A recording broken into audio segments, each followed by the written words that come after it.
안녕하세요. 동굴아빠입니다. 자, 23년 5월 20일 날 제 130회 길사 시험이 있었고요. 길사 시험에 응시하신 수험생분들 그리고 이 강평을 듣고 계신 선배님들, 후배님들 합격을 진심으로 기원드립니다.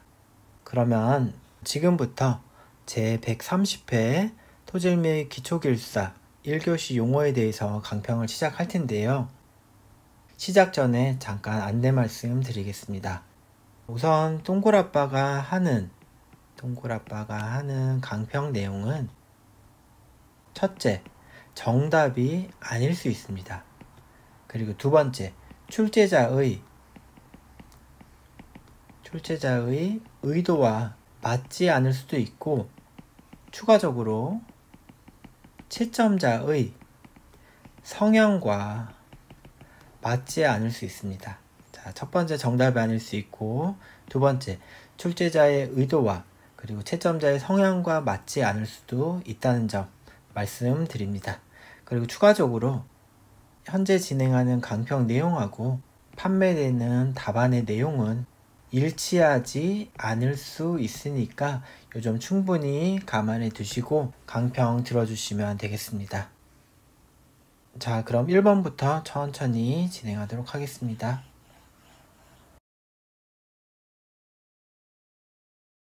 1번 문제 보겠습니다. 안반사면의 전도 파괴의 발생 조건과 분류에 대해서 물어봤습니다. 우선 발생 조건은 그래도 무난했는데 분류 부분에서 많이 어렵지 않았나 생각합니다. 자, 첫 번째로 안반사면의 전도 파괴라는 문제가 나왔을 때는 첫 번째는 전도 파괴에 대해서 정의를 내려주셔야 되겠죠. 전도 파괴는 불연속면이 명확하게 발달된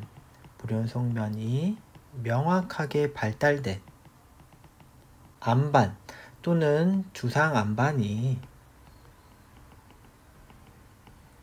전방으로 휘어지면서 떨어지거나 탈락되는 그러한 파괴 형태를 말합니다.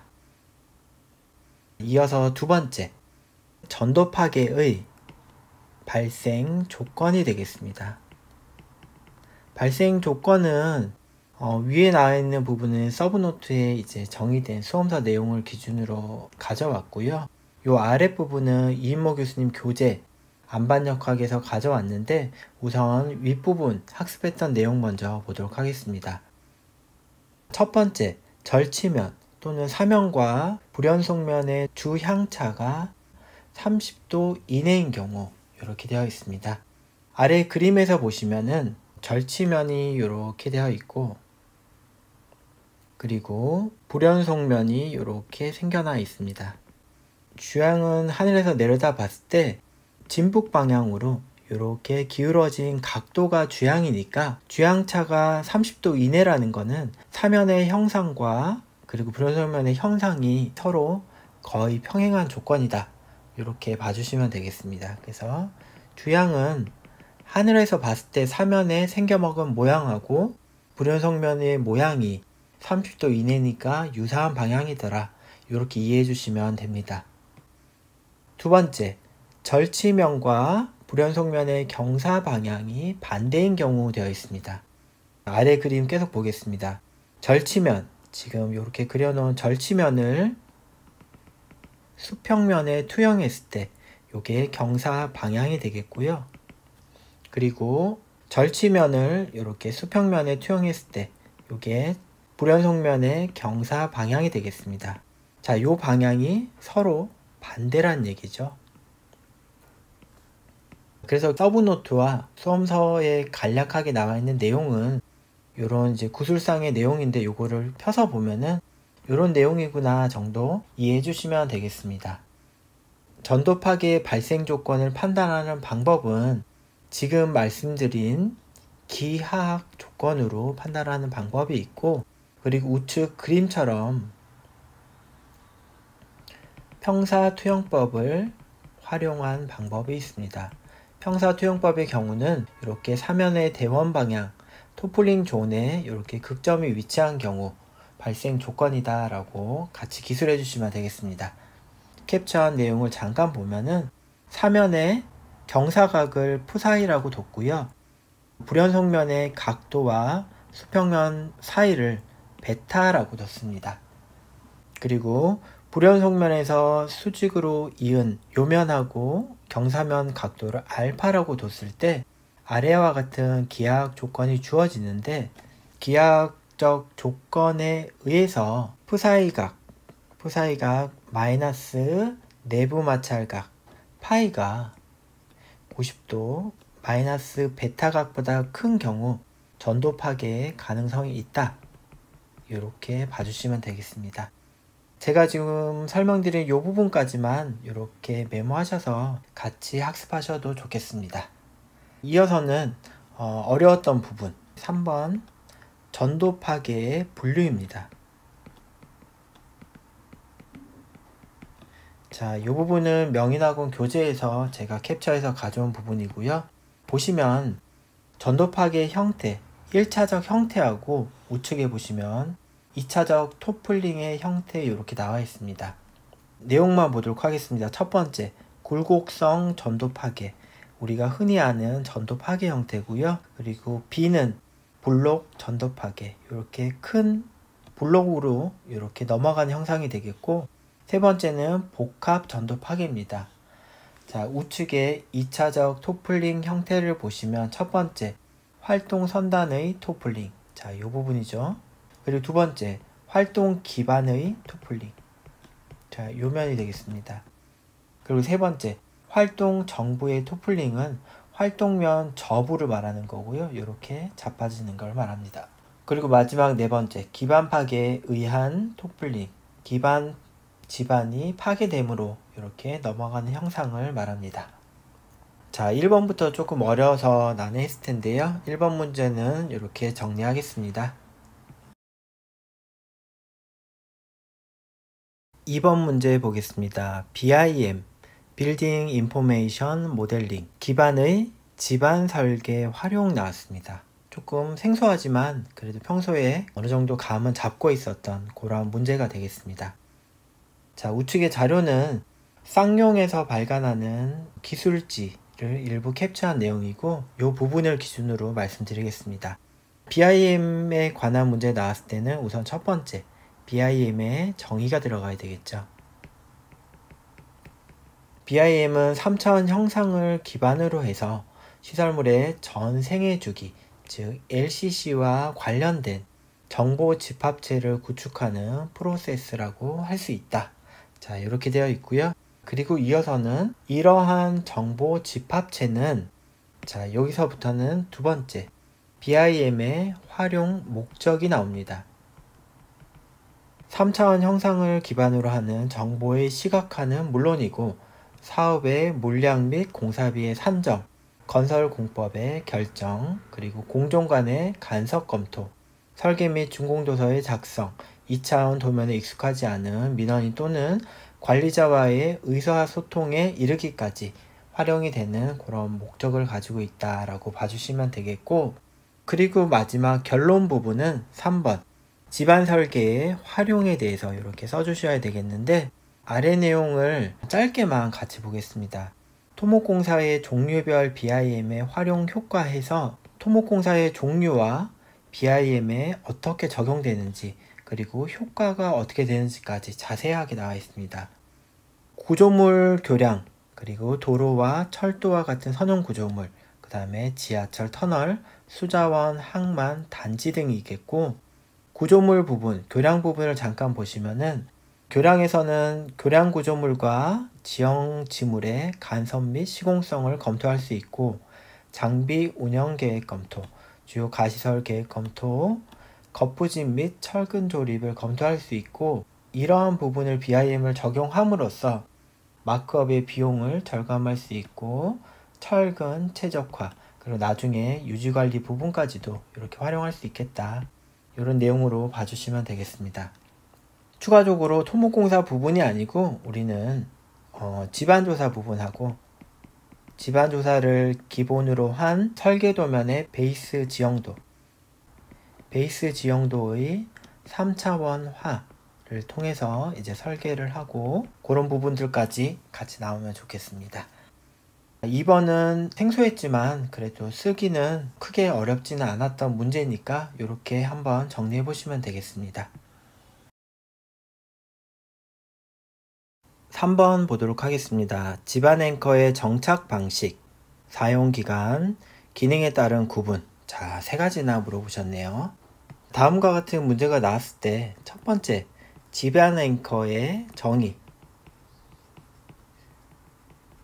또는 개요 부분에서 앵커는 지중해 삽입된 그런 부분으로 어떻게 저항하는 구조체다. 이렇게 내용을 써주시면 되겠고, 두 번째, 앵커의 정착 방식 및 지지 원리, 이런 식으로 대제목을 멋들어지게 써줍니다. 자, 첫 번째는 마찰형, 그리고 두 번째는 지압형, 세 번째 복합식이 되어 있고, 좌측의 개요도와 그리고 지지 원리, 이렇게 간단하게 키워드 위주로 이렇게 써주시면은 정착 방식과 지지 원리를 같이 기술한 아주 좋은 형태의 답안이 되겠습니다. 이어서 세 번째, 대제목 3번은 집안 앵커의 사용 기간에 대해서 물어봤고요. 이런 거 쓰실 때 구조물 기초 설계 기준 이런 내용 써주시면은 분명히 가점이 있을 거라고 생각이 듭니다. 사용 기간이 2년 이하인 가설 앵커, 그리고 2년 이상인 연구 앵커로 구분되고, 각 앵커별로 적용하는 범위라든지 안전율 기준이 다르다. 이런 내용을 써주시면 되겠고, 그리고 여유가 되시면 아래 단면도까지 써주시면 좋겠습니다. 이어서 물어본 세 번째, 집안 앵커의 기능에 따른 구분. 근데 기능이라는 말을 좀 어려워하실 수가 있는데, 기능은 이제 활용이라고 보셔도 되고, 또는 뭐 목적, 이런 식으로 봐주셔도 됩니다. 내용 보시면은 첫 번째 흙막이 벽의 토류, 두 번째는 옹벽의 전도 방지, 세 번째 닭 등의 부상 방지, 그 다음에 건물 부력 방지, 그 다음 철탑의 인발정, 절도사면 안정, 제하시험의 반력, 이런 식으로 기술하시면 되겠습니다. 3번 문제는 이제 공부한 만큼 쓸 수 있는 아주 솔직한 용어 문제가 되겠다 말씀드리면서 3번은 여기까지 보겠습니다. 4번 문제 보겠습니다. 연약 집안의 암 성토 시 시공 속도와 암 버럭 최대치수 이렇게 나왔습니다. 다음과 같은 문제가 나왔을 때는 첫 번째, 암 성토의 정의. 자, 이렇게 써주시고, 암 성토는 절토된 암반 또는 터널 굴착 시 나오는 암반으로 소활해서 성토제로 활용하는 것을 말합니다. 이렇게 정의 써주시면 되겠고요.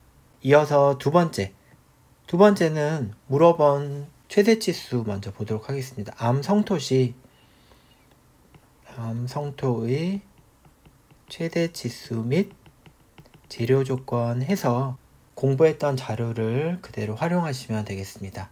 암반의 최대 크기는 맥시멈 600mm 정도를 하는데 가급적 300mm로 소활해서 사용한다. 최대 크기는 이렇고, 암반에 요구되는 물성치는 강도는 20MPa 이상, 흡수율은 3% 이하, 비중은 이렇게 되고, 입도가 양호한 재료, 그리고 수정 시비알은 이 정도 돼야 되더라. 이런 내용까지 곁들여서 써주시면 좋겠습니다. 추가적으로 암성토의 간격과 위치, 다짐 기준 해서 이렇게 내용 써주시면 되는데, 좌측의 개요도를 활용하겠습니다. 노체 하부, 노체 완성면의 60cm 이하까지만 이렇게 암성토를 할 수 있고, 암성토를 하는 간격, 암성토의 이 간격은 최대 치수의 1.5배 이내로 해주셔야 됩니다. 그리고 암성토면 다짐시는 10톤 롤라 이상으로 진행을 해야 되고, 진동수는 1000에서 3000, 그리고 다짐시 속도는 이렇게 4km/h 이하로 해야 되고, 한층 포설했을 때 8회 이상 다짐을 해야 된다. 이렇게 개요도 위주로 학습을 하시고, 그리고 답안 기술도 개요도 위주로 해주시면 깔끔하게 잘 나올 것 같습니다. 자, 여기서 하나 말씀드릴 게, 다짐시 속도가 4km/h 이하라고 되어 있는데, 요거를 시공 속도라고 착각하시는 분들이 있는데 절대 그러시면 안 됩니다. 시공길사여도 요거는 착각하시면 안 됩니다. 자, 요 말씀 드리고 이어서 물어본 두 번째 문제.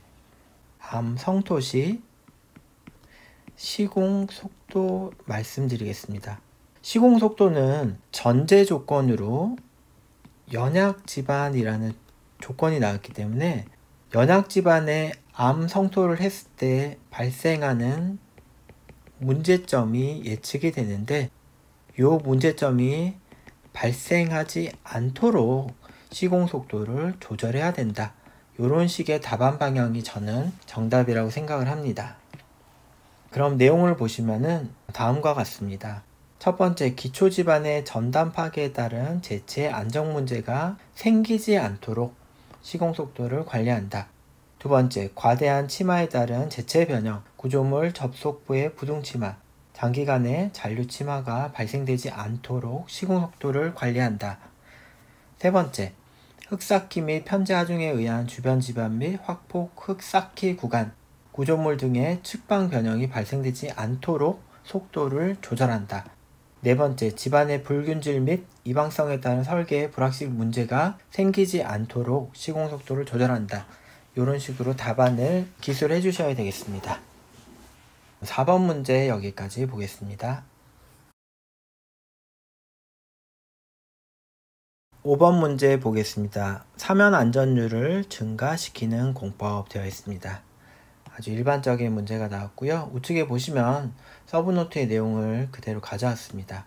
좌측에는 토사사면 되어 있고요. 우측에는 안반사면 이렇게 구분되어 있습니다. 이렇게 개요도, 대표 개요도를 그리시고, 첫 번째 토사사면의 사면 안전율을 증가시키는 공법, 두 번째 안전율은 그대로 유지하지만 사면을 보호하는 공법, 이렇게 써주시면 되겠고, 추가적으로 안반도 마찬가지로 FS를 사면 안전율을 증가시키는 공법, 주로 구조물 공이 되겠죠. 구조물 공이나 쌓기 공이나 그리고 깎기 공이 되겠죠. 그죠?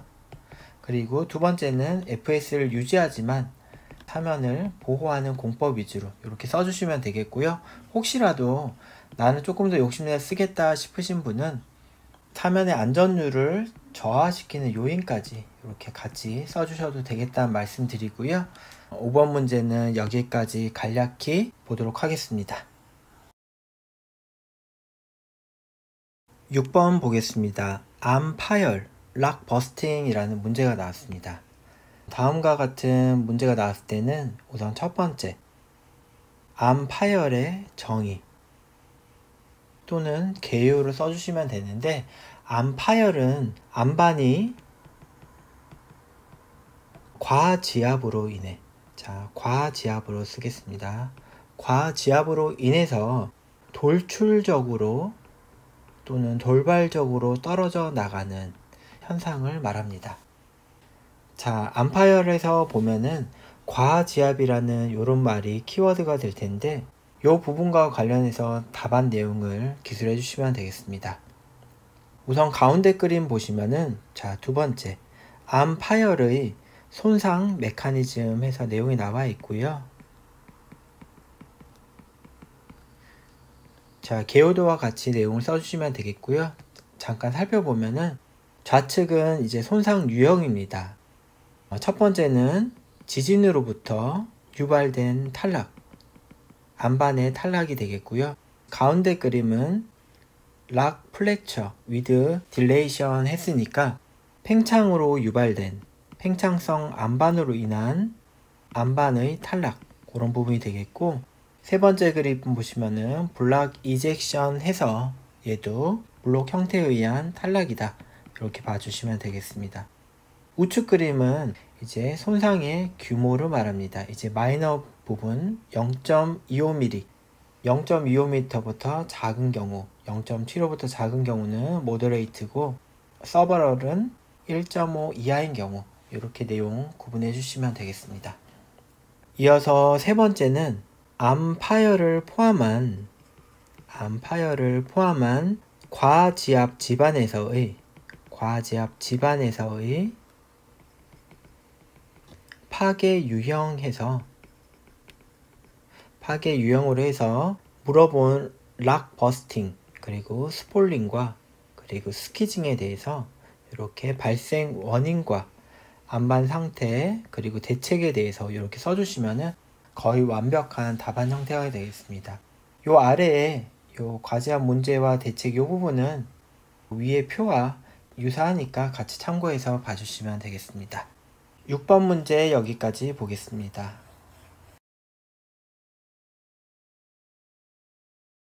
7번 문제 봅니다. 그리드형 보강제의 인발 저항 개념 나왔습니다. 우선 인발 저항 개념 내용으로 먼저 보도록 하겠습니다. 보강제의 인발 저항력 T 풀은 첫 번째 흙과 보강제 표면 사이의 마찰 저항력 T 프릭션과 그리고 두 번째 보강제 지지부재의 수동 지지 저항력 T 베어링의 합으로 구해진다. 이렇게 되어 있습니다. 요게 이제 인발 저항의 개념이고요. 요거를 설명드리기 위해서 제가 인터넷 상에서 캡처한 자료를 가져왔습니다. 보시면 이렇게 그리드형 보강제가 이렇게 설치되어 있고, 그리드형 보강제는 이렇게 두께가 있으니까 이렇게 3차원적으로 이렇게 잘 그려진 걸 보실 수가 있습니다. 그리드형 보강제의 상하부에는 흙과 이렇게 마찰이 되고 있고 이렇게 인발력이 작용된다라고 보겠습니다. 자, 그러면 위에서 설명드린 첫 번째 흙과 보강제 표면 사이의 마찰 저항력은 제가 색칠하도록 하겠습니다. 바로 이 부분입니다. 흙과 겹쳐지는 이 부분들. 자, 이 부분은 흙과 보강제의 마찰 저항력. 자, 요게 T 프릭션이 되고, 두 번째 인발력이 이렇게 작용한다라고 봤을 때 그리드 보강제의 요쪽 면이 이제 딸려가지 않으려고 이제 저항을 하게 되겠죠. 자, 이렇게 저항을 하게 되고, 바로 요게 보강제 지지부재의 수동 지지 저항력 T 베어가 되겠습니다. 자, 그래서 첫 번째 요 마찰 저항력과 그리고 두 번째 지지 저항력의 합이 인발 저항 개념이다. 이렇게 봐주시면 되겠습니다. 자, 이어서 위 내용을 계속 보도록 하겠습니다. 그러나 실제 두 가지 마찰 저항력과 지지 저항력이 구분해서 적용하기는 난해하니까 인발 시험으로 인발 저항 계수를 산정을 해서 인발 저항력 T풀에 대해서 구해서 사용을 하더라 라는 내용입니다. 여기까지 써주셔야 되는데 T풀은 다음과 같은 공식으로 구한다 라고 봐주시면 되겠습니다. 지금 요 나오는 공식이 상당히 어려운데 요 공식을 외워야 되냐 이렇게 물어보시는 분들 많은데 공식을 정확하게 쓰지 않더라도 관련된 영향인자, 그러니까 보강제의 길이라든지 폭, 스케일 보정계수 이런 식으로 내용을 기술해 주셔도 된다 라는 말씀 드립니다. 7번 문제는 이제 다소 어려웠지만은 최근 기출에 나왔기 때문에 이렇게 정리하셨던 분들께는 어렵지 않은 그런 문제였다 이렇게 생각이 듭니다. 7번 여기까지 보겠습니다.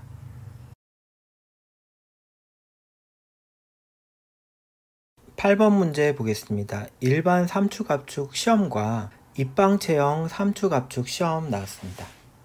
자, 다음과 같은 문제가 나왔을 때는 첫 번째 이제 정의 내릴 게 두 개니까 첫 번째 개요 이렇게 쓰겠고, 첫 번째는 3축 압축 시험이 어떤 시험이다 이렇게 써주시면 되겠고, 두 번째는 입방체형 3축 압축 시험은 뭐다 이렇게 써주시면 되겠습니다. 자, 이어서는 일반 3축 압축 시험과 그리고 입방체형 3축 압축 시험의 시험 방법이라든지 특징에 대해서 이렇게 비교해서 기술해 주시면 되는데, 일반 삼축압축 시험은 아시다시피 이렇게 원주형, 원주형 공시체를 사용을 하고 측압이라 그러죠. 이렇게 구속압력 시그마 3를 작용시킨 다음에 중력 시그마 1을 가해서 파괴시키는 그러한 시험이 되겠고요. 일반 함축압축 시험에서는 중간 중력 시그마 2를 작용시킬 수가 없습니다. 자, 우측에 입방 체형 보시면은 이렇게 육각형 모양의 공시체가 작성이 되고 최대 중력 시그마 1, 중간 중력 시그마 2와 최소 중력 시그마 3를 작용시킬 수 있는 그러한 시험이 되겠습니다. 그래서 공시체 모양은 이렇게 다르고, 그리고 특징은 어떤 차이가 있더라, 이렇게 구분해서 기술해 주시면 되겠습니다. 혹시 이렇게 써서 모자라다 싶으신 분들은 추가적으로 평면 변형 시험에 대해서 기술해 주시면 되는데, 평면 변형 시험은 입방 체형 삼축압축 시험과 조금 다르게 측방의 변이를 구속하는 그런 시험이 되겠고요. 요 내용까지도 어떻게 보면 입방 체형이기 때문에 같이 기술해 주셔도 좋겠다, 이렇게 말씀드리겠습니다. 8번은 여기까지 보겠습니다. 9번 봅니다. 터널 굴착 시 컨벡스 아치, 상향 볼록 집안 아치와 인버티드 아치, 하향 볼록 집안 아치에 대해서 물어봤습니다. 최근 기출문제를 정리하셨던 분들께는 아주 반가운 문제가 아니었나 생각이 됩니다. 우측의 내용 보겠습니다. 터널 굴착 시 아치는 이제 굴착공법에 의해서도 구분이 가능하고 기계화 시공법에 의해서도 구분이 가능합니다. 자, 굴착공법에 대한 내용 먼저 보겠습니다. 컨벡스 아치, 첫 번째 상향 볼록 집안 아치이고요. 두 번째는 하향 볼록 집안 아치입니다. 첫 번째 컨벡스 아치는 터널 굴착 시 변이가 미소한 경우 집안 응력이 터널 주위로 회전하게 되므로 방사 방향의 응력이 아주 작게 작용하는, 변이의 수렴이 잘 돼서 안정된 평형 상태에 도달한 아치라고 봐주시면 되고요. 우측 개요도 보시면 미소 변이, 그리고 상향 볼록, 방사 방향 응력, 이렇게 개요도가 그려져 있습니다. 개요도와 같이 학습하시고 시험장에서도 그대로 활용해 주셔야 되겠습니다. 자, 두 번째 하향 볼록 집안 아치는 인버티드 아치고, 집안 굴착 시 변이가 가대한 경우 집안의 무게가 터널 작용 하중으로 작용하기 때문에 지보재가 과다하게 설계될 필요가 있다. 즉 뭐냐면은 터널을 굴착했는데 과다하게 변이가 생겨버리면 집안 자체가 이렇게 꺼져버리니까 집안의 치마 외측으로 이렇게 전단 정력이 발휘되는데, 결과적으로는 하향 볼록 형태, 매설관을 굴착한 이후 아칭 현상과 유사한 현상이 발생하더라, 그런 내용이 되겠습니다. 이어서는 기계화 시공법 보면은 터널 보링 머신을 굴진하는 경우 막장면은 이제 실드통이 있어서 이제 변이가 미소하지만은 실드통의 끝단 부분, 테일 보이드 부분은 치마가 작을 수도 클 수도 있는데, 작은 경우는 컨벡스 아치 형태, 큰 경우는 인버티드 아치 형태가 발생하겠다, 이렇게 봐주시면 되겠고요.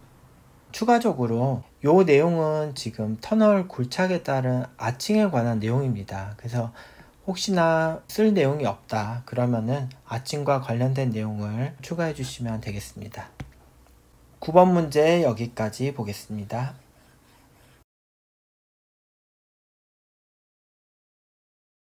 10번 문제 봅니다. 횡방향 하중을 받고 있는 무리말뚝의 그림자 효과, 섀도우 이펙트에 대해서 물어봤습니다. 다음과 같은 문제가 나왔을 때는 그림자 효과의 정의 또는 개요를 이렇게 써주시고요. 내용은 수평력을 받는 무리말뚝의 수평 저항력이 지중응력에 중복으로 인해서 저항력이 감소되는 현상이더라. 이렇게 써주시면 되겠고요. 제가 이렇게 단어 위주로 쓰는 거는 키워드니까 학습하실 때도 키워드 위주로 하시고 시험장에서도 이렇게 키워드는 꼭 써주는 습관을 가지셨으면 좋겠습니다. 2번, 그러면 그림자 효과의 메커니즘. 이렇게 보시면 개요도와 같이 보시면 되겠습니다. 무리말뚝이 이렇게 설치가 되어 있고요. 하중이 이렇게 P가 작용하게 된다면 무리말뚝이 수평으로 저항할 때 가담하는 집안의 영역들이 이렇게 있을 텐데, 자, 이렇게 있을 텐데, 자, 여기에 중복되는 부분들, 지중력이 중복되었다, 이렇게 표현을 하는데, 이런 지중력 중복 부분들 때문에 개별의 말뚝 횡방향 저항력보다 이제 감소되는 현상을 말합니다. 자, 그래서 요 개요도만 그리시고 이렇게 주저리식으로 쓰는 것도 좋은데, 요 개요 부분을 활용하셔서 이렇게 차트로 만들어도 됩니다. 수평력을 받는 무리말뚝 시공, 그리고 횡방향 하중 작용, 지중력의 중복, 수평 저항력 감소, 이렇게 써주시면 되겠죠. 자, 그러면은 원리 개요도와 차트가 이렇게 완성되는 그런 모양을 띠게 됩니다. 자, 이어서 마지막 이제 그림자 효과를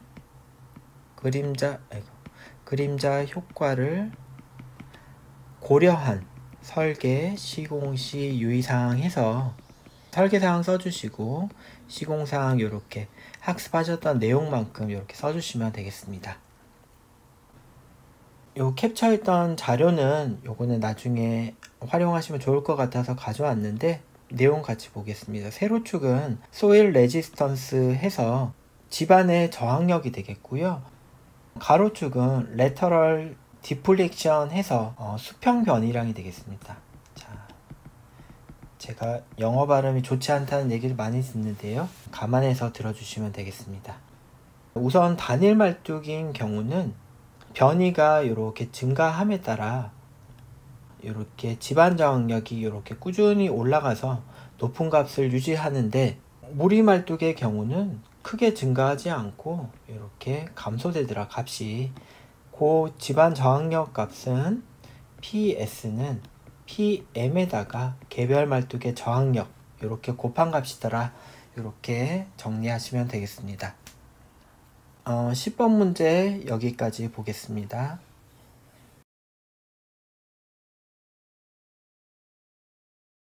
11번 보겠습니다. 부마찰력 중립면의 깊이 이렇게 나왔는데, 부마찰력이 작용하는 말뚝에서 중립면의 깊이 이렇게 나왔으면 어땠을까 개인적으로 생각해 봅니다. 자, 첫 번째, 다음과 같은 문제 나왔을 때는 개요 써주시고, 첫 번째는 부마찰력이 뭔지 먼저 내용을 써주시면 되겠고, 이어서는 중립면이 몇아, 이렇게 개요를 먼저 멋지게 써주시면 다음 내용이 조금 허접하더라도 기본 점수 이상은 받을 수 있다 생각해 주시면 됩니다. 두 번째, 부마찰력 중립면의 깊이 원리, 이런 식으로 대제목을 써주시면 되겠고요. 좌측의 개요도와 그리고 관련된 공식 이렇게 써주시면 되겠습니다. 이어서 세 번째는 중립면의 깊이를 산정하는 방법이고요. 첫 번째는 힘의 균형에 의한 방법, 두 번째는 치마에 의한 방법, 치마량에 의한 방법, 그리고 세 번째는 경험식에 의한 방법이 있습니다. 경험식에 의한 방법까지 써주시고, 마지막에는 부마찰력을 산정해주는 방법까지 이렇게 같이 기술해 주시면 되겠습니다. 이런 문제는 누구나 완벽하게 학습을 하셨을 거고, 그리고 쓸 내용도 많습니다. 그러면은 이 내용을 어떻게 일목요연하게 한 페이지 내에 잘 기술해 주시냐, 그 문제니까 한 번 정도 내용을 복습하시기보다는 어떻게 배치를 잡아볼까 이렇게 고민해 보시면 좋을 것 같습니다. 11번 여기까지 보겠습니다. 12번 보겠습니다. 간간 파일과 마이크로 파일의 축 방향 지지 메커니즘 이렇게 되어 있습니다. 간간 파일은 이제 많이 학습하셨을 거고 접해 보셨으니까 마이크로 파일 위주로 내용 보도록 하겠습니다. 마이크로 파일의 시공 순서도 이렇게 되어 있고요. 물론 이 문제의 내용을 쓰기 전에 이제 개요해서 간간 파일과 마이크로 파일에 대해서 개요를 써주셔야 되겠습니다. 시공 순서 같이 보도록 하겠습니다. 좌측부터 봅니다. 집안은 토사층이 있고 안반층 또는 지지층으로 이렇게 구분이 되어 있고, 제가 인터넷에서 캡처한 자료입니다. 더원 특수건설 홈페이지에 따온 자료임을 말씀드립니다. 첫 번째는 굴착 및 토요 심도까지 이렇게 굴착을 하고, 토사층의 경우는 이렇게 토사층까지 이렇게 스틸 케이싱을 설치를 합니다. 이어서는 드레드 바라고 해서 이제 강봉을 이렇게 설치를 합니다. 중간중간에 간격제도 있고 그런 형태입니다. 이어서 세 번째는 그라우팅을 하는 거죠. 가압 그라우팅을 해서 선단부도 정착시키고 이 부분도 다 저기를 합니다.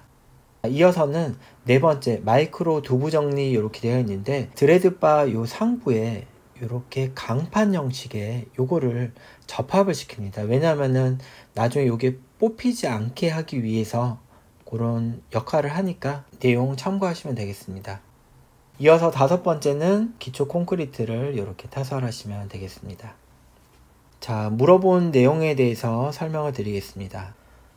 우선 축방향 지지력에 대해서 말씀을 드리면은 토사층에 대한 마찰 저항력을 고려하지 않게끔 되어 있고요. 안반층, 풍암층 이상의 안반 지지층에서의 주면 마찰만 고려하게끔 되어 있습니다. 그러니까 QP는 고려하지 않고 안반층에 설치된 부분의 주면 마찰력만 고려하고 토사층의 주면 마찰력은 고려하지 않습니다. 반면에 이제 횡방향 지지력 같은 경우는 케이싱을 이렇게 매립하는 경우는 동일하게 횡방향 저항력을 이 부분도 발휘하는 것으로 설계 기준에 규정되어 있습니다. 자, 반면에 이렇게 설치된 간간 파일 같은 경우는 주면 마찰력, 그죠? QS와 그리고 선단 지지력 QP가 이렇게 작용하겠고, 주면 저항력 QS는 집안별로 주면 저항 계수를 값을 달리해서 적용해서 계산하게 됩니다. 그래서 이 문제는 마이크로 파일을 한번 설계해 보셨거나 혹은 시공해 보셨던 분들, 혹은 관심 있게 자료 보셨던 분들은 상당히 고득점이 예상되는 그런 문제였습니다. 자, 아래는 보시면은 제가 한국 땡땡공사 공급관리소 증축 공사를 할 때 확장이 필요했는데 그 부분을 마이크로 파일로 설계했고요. 그 부분에 구조계산서 일부를 가져왔습니다. 보시면은 정착부의 지지층은 풍화암층과 보통암층이었고, 지지층의 주면 마찰력은 풍화암과 보통암이 이렇게 다르게 나옵니다. 요거는 주면 마찰 계수에다가 주면장을 곱한 값이었습니다. 자, 이렇게 나오면은 이어서는 지지층의 정착 길이 이렇게 L이 나오고요. 이어서 마지막으로 허용 지지력이 이렇게 산정되는 그런 내용이니까 참고해서 봐주시면 되겠습니다. 12번 문제 여기까지 보겠습니다.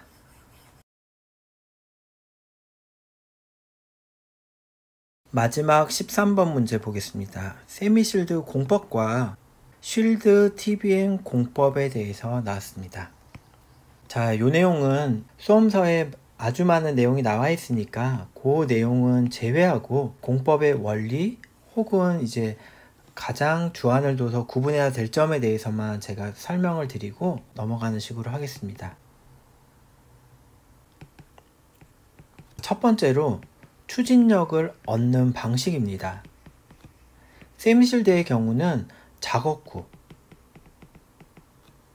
즉 발진구가 되겠죠. 발진구에 설치된 반력벽에 의해서 추진력을 얻고요. 얘는 어떻게 말하면은 이제 수동토합에 대해서 추진력을 얻는다라고 봐주시면 되고, 실드 같은 경우는 추진에 따라 설치되는 세그먼트와 그리고 세그먼트 주변 지반에 의해서